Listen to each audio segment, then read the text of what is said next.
السلام علیکم، بسم اللہ الرحمن الرحیم۔ آج میری ویڈیو ہے روزے کی اہمیت اور روزے کے مقصد کیا ہے، روزہ رکھنے کا مقصد کیا ہے۔ روزے کی اہمیت قرآن کریم میں واضح الفاظ میں مسلمانوں کو مخاطب کرتے ہوئے کہا گیا ہے، کتب علیکم الصیام، روزے رکھنا تم پر فرض کر دیا گیا ہے۔ قرآن کریم نے روزوں کے لیے ماہ رمضان کا تعین کر دیا گیا ہے اور اس کی وجہ بھی بتا دی ہے کہ رمضان المبارک کا نزول قرآن سے تعلق اسے یہ اہمیت دیتا ہے۔ قرآن کریم نے روزے کے تمام بنیادی ضروری احکام مثلاً سفر، بیماری اور اوقاتی روزہ وغیرہ بیان کر دیتے ہیں۔ رمضان کے روزے پہلی دفعہ 2 ہجری میں فرض ہوئے تھے۔ اس وقت سے لے کر آخر تک نبی کریم صلی اللہ علیہ وسلم نے ہر سال نہ صرف روزے رکھے اور رکھائے بلکہ نماز اور زکوٰۃ کی طرح روزے کو بھی ایک اجتماعی نظام کی صورت دی۔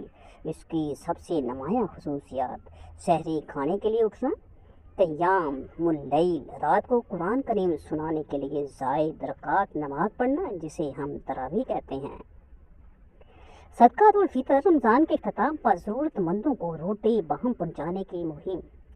عید الفطر کی محض تقریبات نہیں بلکہ نماز کا اہتمام ہے۔ رمضان شریف قمری کیلنڈر کا 9واں مہینہ ہے اور اس کے آغاز اور اختتام کا دارومدار روتی حلال یعنی کہ چاند دہائی دینے پر ہے۔ حضرت صلی اللہ علیہ وسلم نے نہ صرف اس روایت کے بارے میں بلکہ روزے کے دیگر ضروری احکام اور اس کے مقاصد کو بھی نہایت وضاحت سے سمجھایا۔ نماز اور زکوٰۃ کی طرح روزے کی ان تفصیلات سے اس کی اہمیت کا اندازہ ہو سکتا ہے۔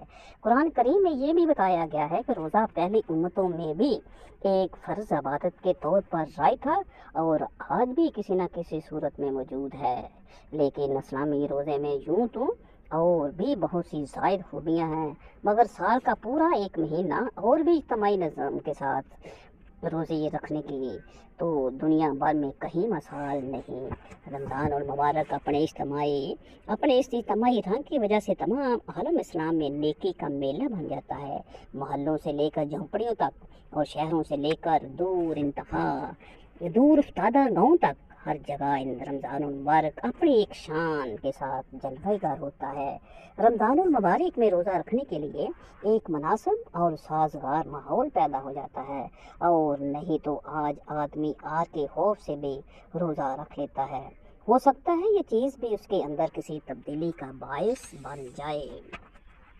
اسلامی اصطلاح کے طور پر روزے کا مطلب ہے فجر سے لے کر مغرب تک کھانے پینے اور جنسی فعل سے مکمل اجتناب۔ اسلام میں صوم روزے کی بہت سی اقسام ہیں۔ روزہ اور کفارہ یا نذر کے روزے، بعض دنوں میں روزہ رکھنا مستحب یعنی کہ بہتر ہے اور بعض دنوں میں روزہ رکھنا ممنوع ہے۔ جن روزوں کو اسلامی عبادات میں ایک رکن کی حیثیت حاصل ہے اس سے مراد ہے کہ سیام رمضان یعنی رمضان المبارک کے پورے مہینے کے روزے رکھنا۔ یہی وجہ ہے کہ بنیادی اسلامی عبادت اور اسلام کے ایک رکن کی حیثیت سے جب لفظ روزہ بصیغہ واحد بھی بولا جاتا ہے تو اس سے ماہ رمضان کے روزے ہی مراد ہوتے ہیں۔ روزے کا مقصد کیا ہے؟ روزے کے مقاصد کھانے پینے سے بچنا روزے کی ظاہری صورت ہے، اگرچہ یہ بھی ضروری ہے، مگر کتاب اور سنت سے معلوم ہوتا ہے کہ روزہ دار کو ہر طرح کی بری باتوں سے بچنا ضروری ہے۔ حضور صلی اللہ علیہ وسلم نے تو صاف فرمایا کہ من لم یدع قول الزور والعمل به فلیس للہ حاجۃ فی ان یدع طعامہ و شرابہ۔ جس نے جھوٹی بات اور اس پر عمل کو ترک نہ کیا تو اللہ تعالیٰ کو اس بات کی ضرورت نہیں کہ وہ اپنا کھانا اور پینا چھوڑ دے۔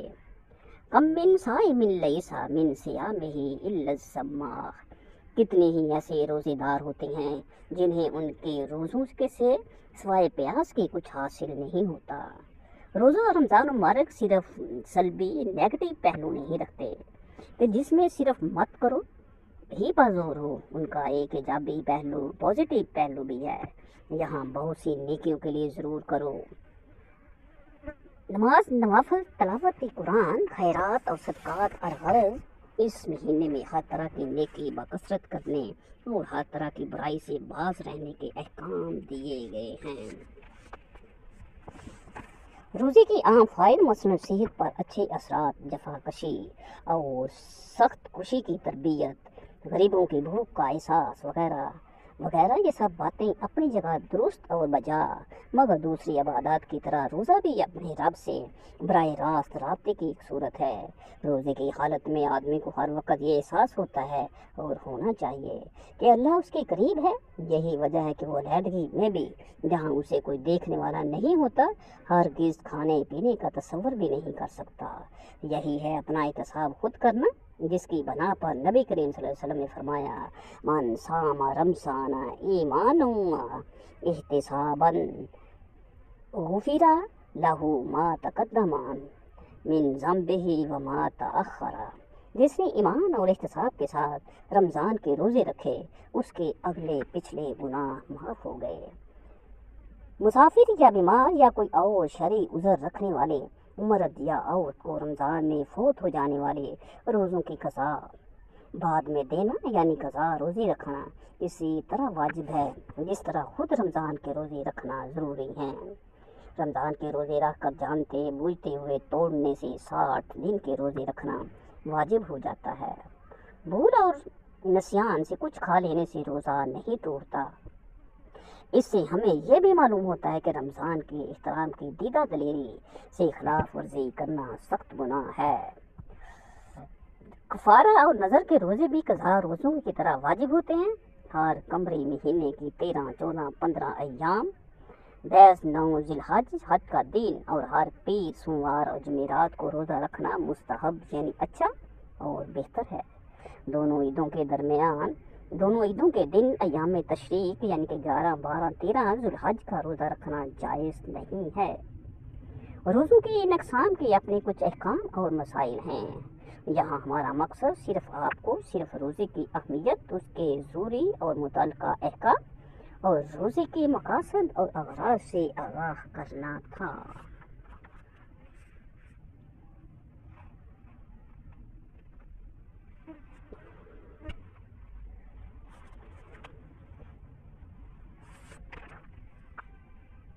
कुरान करीम में 8 जगह ज़कात अदा करने और नमाज को कायम करने का हुक्म साथ साथ मना कर दिया गया है।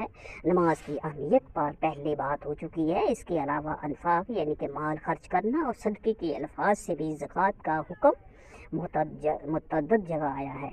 नमाज की तरह ज़कात को भी पहले अंबिया ने दीन का ज़रूरी हिस्सा करार दिया। हज़रत इस्माईल और हज़रत ईसा अलैहिस्सलाम के पाबंद ज़कात होने का जिक्र कुरान करीम में हुआ है। पहली उम्मतों के नेक लोगों और उस उम्मत के इंदल्लाह बुलंद मर्तबा पाने वालों की एक ख़ास सिफत ज़कात अदा करना और अपने माल में मुस्तहक़ का हक़ मानना बयान हुई है।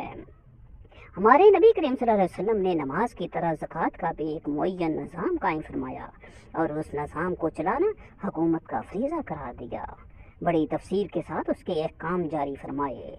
यही वजह थी कि हुज़ूर सल्लल्लाहु अलैहि वसल्लम के बाद हज़रत अबू बकर सिद्दीक़ रज़ी अल्लाह ताला अन्हु ने मुनकरीन ज़कात को भी मुर्तद्दीन की तरह इस्लाम के बागी करार देकर उनसे जहाद किया। नबी अकरम सल्लल्लाहु अलैहि वसल्लम ने ज़कात की जो तफसीलात साबित हैं उनका बयान खासा तवील है। चंद अहम और रसूली अमूर मुख्तसरन लिखे जाते हैं। आपने अमवाल की निशानदही फरमा दी जिन पर ज़कात वाजिब होगी। उसमें ज़रई पैदावार, मादनियात या कोई दफीना, सोना, चांदी, नकदी और माल तजारत, मवेशी, ऊँट, भेड़, बकरी और गाय शामिल हैं। उनमें से हर एक चीज़ के मासवाए दफीना या मादनी दौलत के वो कम अज़ कम मिकदार मुकर्रर फरमाई जिस पर ज़कात ली जाएगी। इस मिकदार को इस्तिलाह में निसाब कहते हैं। जिन चीज़ों पर ज़कात वाजिब थी आपने उसकी शरअ ज़कात भी मुकर्रर फरमा दी, जिसकी 4 किस्में की जा सकती हैं, यानी 20%, 10%, 5% और 2.5% मुसाफ़ी ज़कात जो खुद कुरान करीम ने बयान कर दिए थे। आपने अहले बैत पर ज़कात लेना हराम करार दिया है।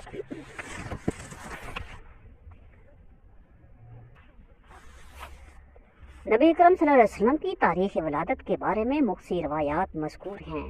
अक्सर उलमा 9 रबीउल अव्वल को सही तारीख़ मानते हैं, मगर जमहूरी उलमा का मसलक ये है कि वलादत बाशहादत 12 रबीउल अव्वल मुताबिक 23 अप्रैल 571 ईसवीं बरोज़ सोमवार पीर सुबह सादक के वक़्त हुई। आप सल्लल्लाहु अलैहि वसल्लम की वालिदा माजिदा का बयान कसरत से रिवायात में नकल हुआ है कि जब आपकी वलादत हुई तो मुझे यूँ महसूस हुआ कि मेरे अंदर से एक नूर निकला है जिससे मशरक़ और मगरब रोशन हो गए। रिवायात में बयान हुआ कि आपके दादा हज़रत अब्दुल मुत्तलिब आपको उठाकर खाना काबा में ले गए और आप सल्लल्लाहु अलैहि वसल्लम के लिए दुआ मांगी। पैदाइश के 7वें रोज़ सुन्नत इब्राहीमी के मुताबिक जनाब अब्दुल मुत्तलिब ने आप सल्लल्लाहु अलैहि वसल्लम का अकीका किया और अपने कबीला कुरैश के लोगों को खाने की दावत दी। खाने के बाद पूछा गया कि ए अब्दुल मुत्तलिब, आपने जिस बेटे की ये दावत अकीका की है उसका नाम क्या रखा है? तो उन्होंने कहा, मैंने उसका नाम मोहम्मद सल्लल्लाहु अलैहि वसल्लम रखा है। लोगों को ये नाम बिल्कुल नया लगा क्योंकि उससे पहले अरब उस नाम से गैर मानूस थे। मोहम्मद सल्लल्लाहु अलैहि वसल्लम का सादा सा तर्जुमा है मोहम्मदल्लज़ी युहमदु मर्रतुन बादा मर्राती। तारीफ के बाद फिर तारीफ की जाती हो की जाएगी, तारीफ के बाद फिर तारीफ की जाती हो की जाएगी। इससे ये मफ़हूम वाज़िह होता है कि मोहम्मद सल्लल्लाहु अलैहि वसल्लम से मुराद वो ज़ात है जिसकी तारीफ़ का सिलसिला जारी है और जारी रहेगा।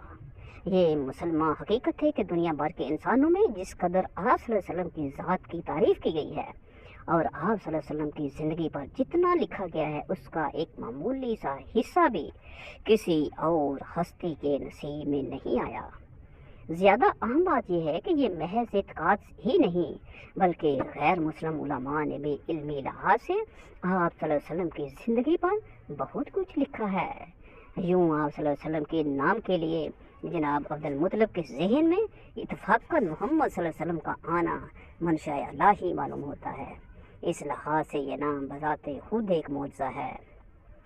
सबसे पहले हज़रत सल्लल्लाहु अलैहि वसल्लम को आपकी वालिदा माजिदा ने दूध पिलाया, लेकिन शुरफ़ाए मक्का में ये दस्तूर था कि वो अरब की खालिस खसूसियात और बच्चों में फसाहत का जोहर पैदा करने के लिए शीरख्वार बच्चों को देहात और कस्बात में भेज देते थे। इसी दस्तूर के मुताबिक हज़रत सल्लल्लाहु अलैहि वसल्लम की पैदाइश के चंद रोज़ बाद हज़रत अब्दुल मुत्तलिब ने अपने पोते को एक दाया हलीमा सादिया रज़ियल्लाहु अन्हा के सुपुर्द कर दिया, जो कबीला बनु हवाज़न की दूसरी औरतों की हमरा बच्चों की तलाश में मक्का आई हुई थी। हज़रत हलीमा सादिया रज़ियल्लाहु अन्हा ने 2 साल आपको दूध पिलाया। जब 2 साल गुजर गए और दूध छुड़ाने का वक्त करीब आया तो हज़रत हलीमा सादिया रज़ियल्लाहु अन्हा का बयान है कि ये बच्चा कबीले के सारे बच्चों से ज़्यादा तंदुरुस्त तवाना था और ऐसा लगता था जैसे 4 बरस का हो। हम बच्चे को उसकी माँ के पास मक्का वापस ले गए, मगर हमारा जी चाहता था कि वो हमारे पास कुछ मुद्दत और रहे। मैंने उसकी माँ से कहा कि मेरे इस बेटे को मेरे पास कुछ अरसा और रहने दो ताकि ये खूब पलकर ताकतवर हो जाए। मुझे अंदेशा है कि मक्का की खराब आबो हवा इसकी सेहत पर बुरा असर डालेगी। चनाचे हज़रत हलीमा सादिया रज़ियल्लाहु अन्हा के इसरार पर उन्हें इस अजीम बच्चे को मज़ीद मुद्दत के लिए अपने साथ ले जाने की इजाज़त मिल गई।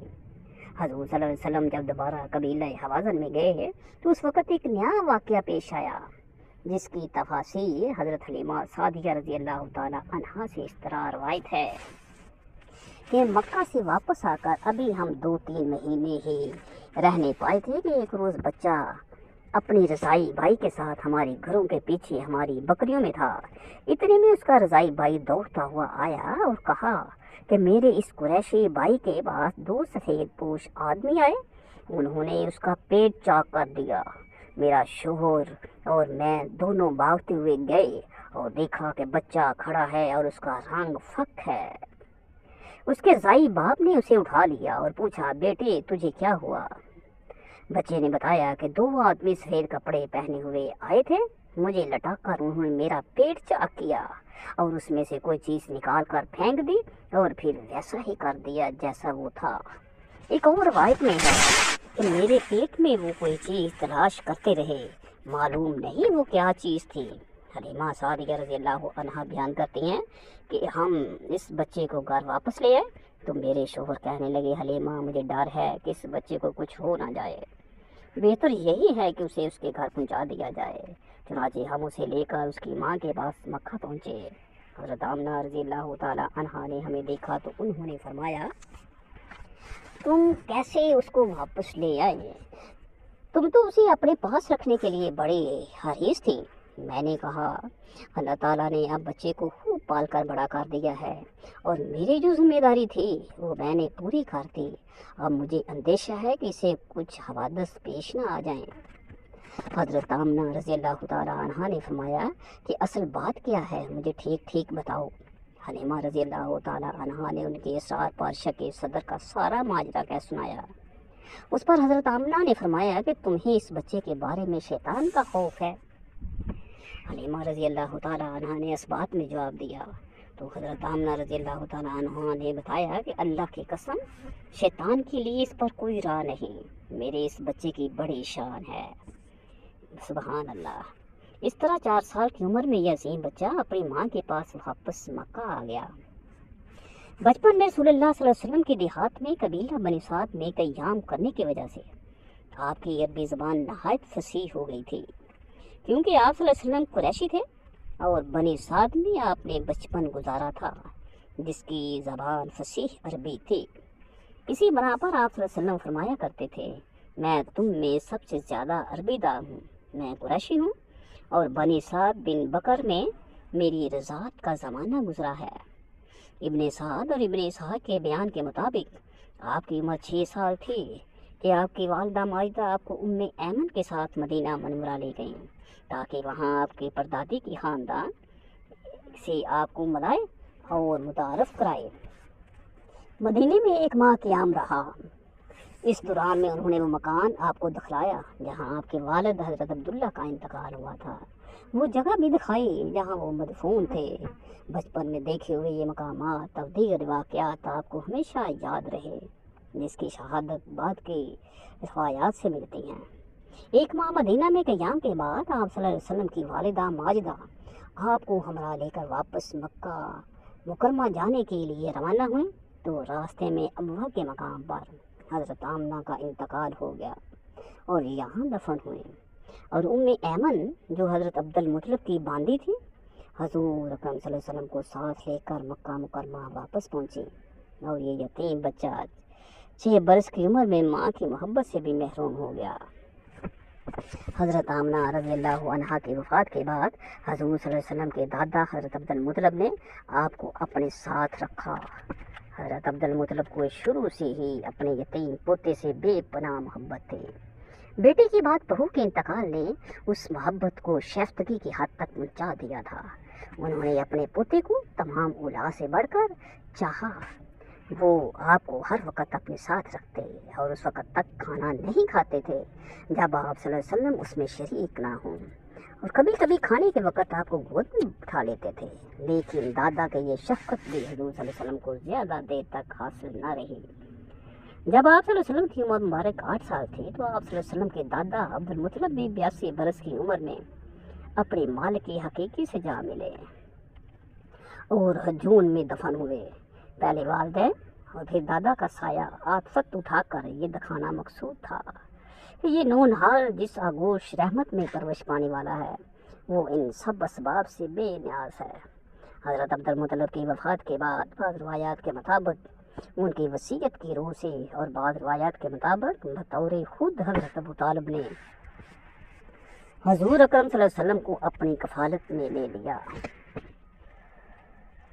حضرت ابو طالب آپ صلی اللہ علیہ وسلم کی حقیقی چچا تھے۔ انہوں نے آپ صلی اللہ علیہ وسلم کو اپنی اولاد سے بڑھ کر عزیز رکھا۔ جب آپ صلی اللہ علیہ وسلم کی عمر 12 سال اور 2 مہینہ ہوئی تو آپ صلی اللہ علیہ وسلم کے چاچا ابو طالب نے تجارت کی غرض سے ملک شام کا سفر کیا۔ آپ صلی اللہ علیہ وسلم بھی اپنے چچا کے ساتھ شریک سفر تھے۔ راستے میں مقام تیمہ پر قیام کیا۔ مورخین کے بیان کے مطابق بحیرہ راہب کا واقعہ اسی سفر میں اسی مقام پر پیش آیا۔ یہاں ایک عیسائی راہب بحیرہ نامی رہتا تھا۔ وہ قافلے کو دیکھ کر خلاف معمول اپنے حجرے سے باہر آیا۔ اس نے حضرت صلی اللہ علیہ وسلم کو دیکھ کر کہا یہ سید المرسلین ہیں۔